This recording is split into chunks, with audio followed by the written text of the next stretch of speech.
누구나 적당한 두려움과 불안을 경험하며 살고 있습니다.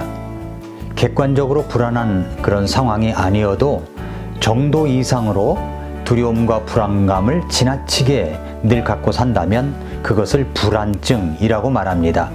불안과 공포는 좀 다르죠? 대상이 분명하지 않고 막연한 상황에서 경험되어지는 마음 상태를 불안이라고 합니다. 구체적인 대상이 있어가지고 그것을 통해서 경험되어지는 것을 공포라고 합니다. 공포 반응이 지나치게 강해지면 신체 이상 증세도 나타납니다. 길을 가다가 쓰러지는 경우도 있습니다. 이런 경우를 공황장애라고 합니다. 공황장애까지 왔다고 하는 것은 불안을 넘어 공포를 넘어섰다는 것을 말하는 것입니다. 그러니까 불안이란 두려운 일이 임박했다고 느끼는 고통스럽고 불편한 마음 상태를 말합니다. 오늘은 그 불안에 대해서만 먼저 말씀을 드리겠습니다. 불안은 여러 가지가 있죠. 여러분도 불안을 느껴본 적 있습니까? 발표 불안, 대인 불안, 무대 불안, 이성 불안, 이성만 만나면 불안한 사람이 있죠. 공포는 광장 공포가 있고요.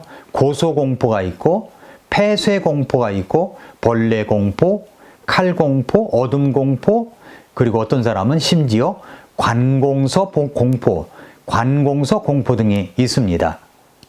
약간 불안할 때는 단지 우왕좌왕하고 말지만 심각한 불안의 경우에는 두려움으로 떱니다.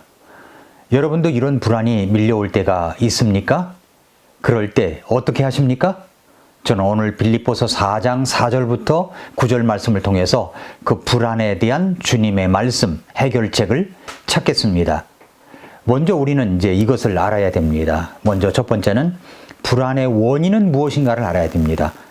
불안이 왜 나쁜 것입니까? 그것이 우리의 영혼을 쇠약하게 한다면 그 이유는 무엇일까요? 심각한 불안은 두려움에 떨게 합니다. 왜 그렇습니까? 먼저 불안은 인간적인 관점을 부각시키고 하나님의 관점을 망각하게 하기 때문입니다. 걱정과 근심은 우리로 하여금 주변의 인간사회에 연연하게 함으로써 하나님의 관점으로 인생을 볼 수 없게 만듭니다. 걱정은 매일의 삶에 대한 하나님의 관점을 차단시켜버리고 우리를 위태로운 상태로 내모는 것입니다. 또한 불안은 본질과 현상을 분별하는 능력을 소멸시켜가지고 우리의 판단력을 흐리게 하기 때문에 그렇습니다. 그 결과 걱정거리 위에 두려움과 의심, 임무, 기대감, 압박감이 끝없이 더해져가지고 결과적으로 중요한 것에 집중하기 힘들게 하기 때문입니다. 불안이 깊어지면 우연히 일어나는 일들로 인해 방황하게 되어 본질적인 것으로 도외시하게 됩니다.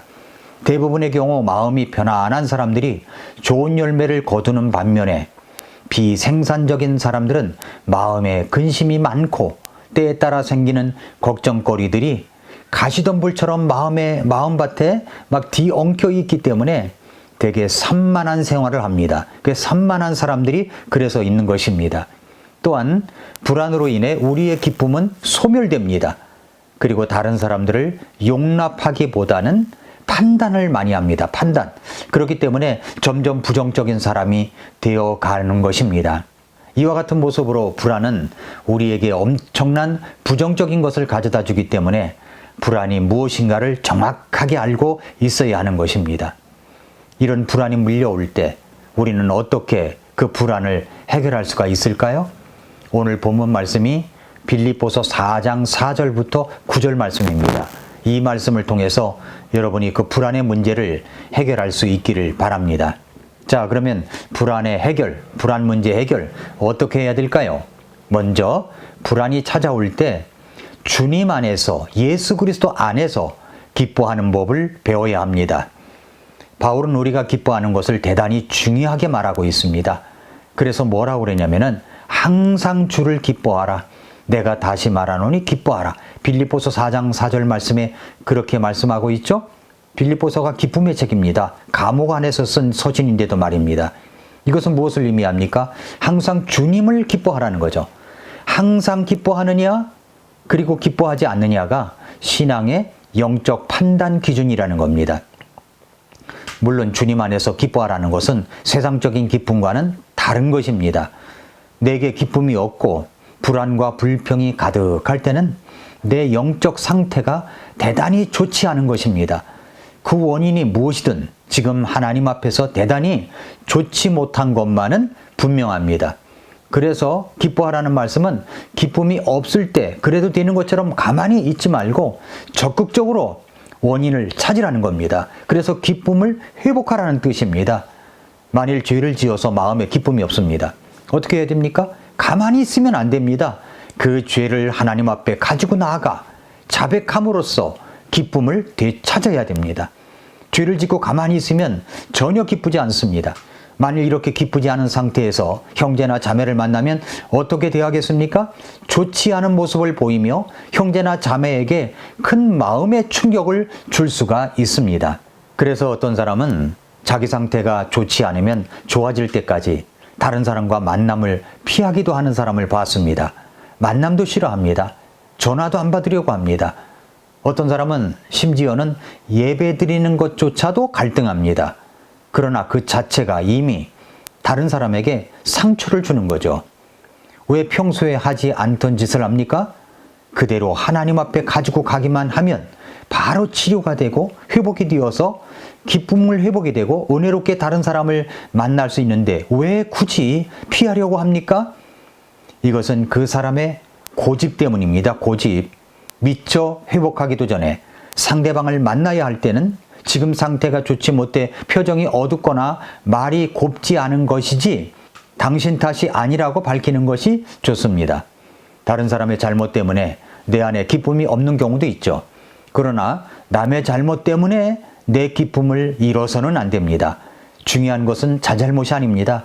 내 안에 기쁨이 있느냐, 분노가 있느냐가 중요한 것입니다. 남의 잘못을 밝히기 위해 내 안에 기쁨을 잃는 것은 마치 쥐 한 마리를 잡으려다가 장독을 깨는 것과 똑같은 것입니다. 그래서 우리 주님께서 말씀하셨습니다. 그리스도께서 너희 마음을 주장하게 하라. 그렇습니다. 예수 그리스도께서 내 마음을 주장할 수 있도록 하는 것이 기쁨의 회복 방법입니다. 그리스도께서 우리 삶의 주인이 되실 때 기쁨이 우리 마음을 주장합니다. 또한 뭐라고 그랬습니까? 절제하는 것을 알게 하라는 겁니다. 여기 말씀에 빌립보서 4장 5절 말씀해 보니까 너희의 절제를 모든 사람이 알게 하라. 주께서 가까이 계시느니라 말씀했습니다. 여기서 말하는 절제라는 말은 그리스어인 원어의 의미를 보니까 moderation, 절제, 부드러움, 친절한이라는 말입니다. 절제를 모든 사람에게 알게 하라고 하는 것은 대단히 적극적으로 절제됨을, 나의 부드러움을 알리라는 말입니다. 그 표현하라는 거죠. 먼저 자신을 위해서 절제하라고 합니다.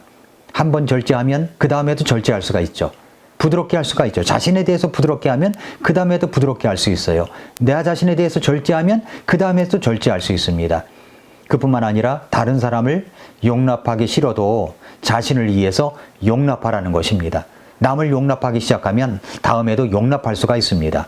남을 용서하면 그 다음에도 용서할 수가 있습니다. 그러나 한번 용납하지 못하면 그 후에도 자꾸 마음이 좁아져 가지고 더욱 용납하기 어려워집니다. 한번 사과할 기회가 있을 때 해버리면 좋은데 자존심이나 고집 때문에 그냥 있으면 다음에는 더 어려워지는 겁니다. 상대방의 잘못을 보았을 때 잘못을 지적해서 반드시 이겨야 한다고 생각해서는 안 됩니다. 그것도 절제해야 됩니다. 비판의 영에 사로잡힌 자의 특징은 친구가 없다는 거죠. 그가 하는 말은 전부 옳다고 하더라도 말입니다. 그러나 그런 사람을 친구로 두고 싶지는 않습니다. 친구는 피곤할 때 쿠션처럼 베고 싶은 사람이지 남의 험담을 일러주는 사람이 아닙니다. 왜 다른 사람의 실수를 용서하지 못합니까? 자기 안에 있는 상처가 치료되지 않았기 때문입니다. 치유되지 않았기 때문입니다. 그래서 남을 용납하지 못합니다. 다른 사람을 용납하려면 기꺼이 다른 사람의 발밑에 들어가 그의 발을 씻어줄 수 있어야 합니다.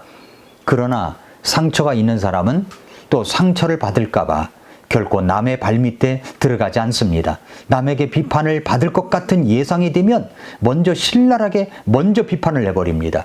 남에게 공격을 받을 것 같으면 도망가 버립니다. 하나님의 왕국에서 가장 안타까운 사람은 상처를 많이 받아서 남을 믿지 못하는 사람입니다. 그 사람의 한계는 바로 그 상처입니다. 상처.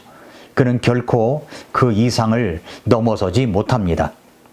그러나 그 상처를 넘지 못하는 것은 다른 사람이 아닌 바로 자신의 책임이라는 것을 잊지 마시기 바랍니다. 오늘 말씀에 다시 한번 보십시오. 너희의 절제를 모든 사람이 알게 하라. 주께서 가까이 계시느니라. 바울은 왜 주께서 가까이 계신다고 말하고 있는 것일까요?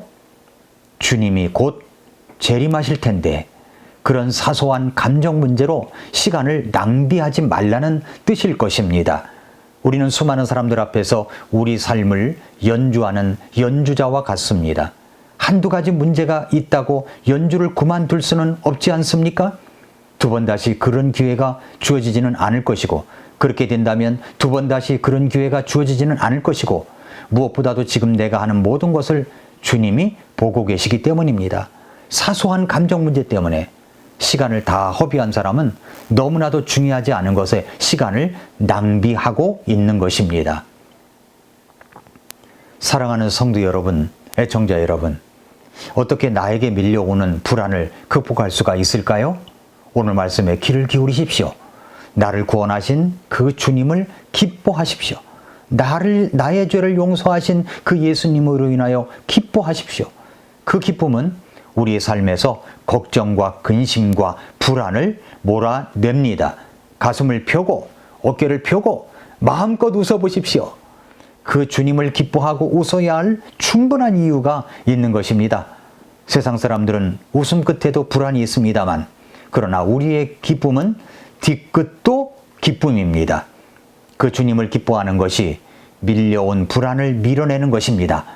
여러분의 부드러움, 절제를 다른 사람이 알게 해 보십시오. 그것이 불안에서 해방되는 길입니다. 아침마다 새롭다. 오늘도 미라클 모닝입니다.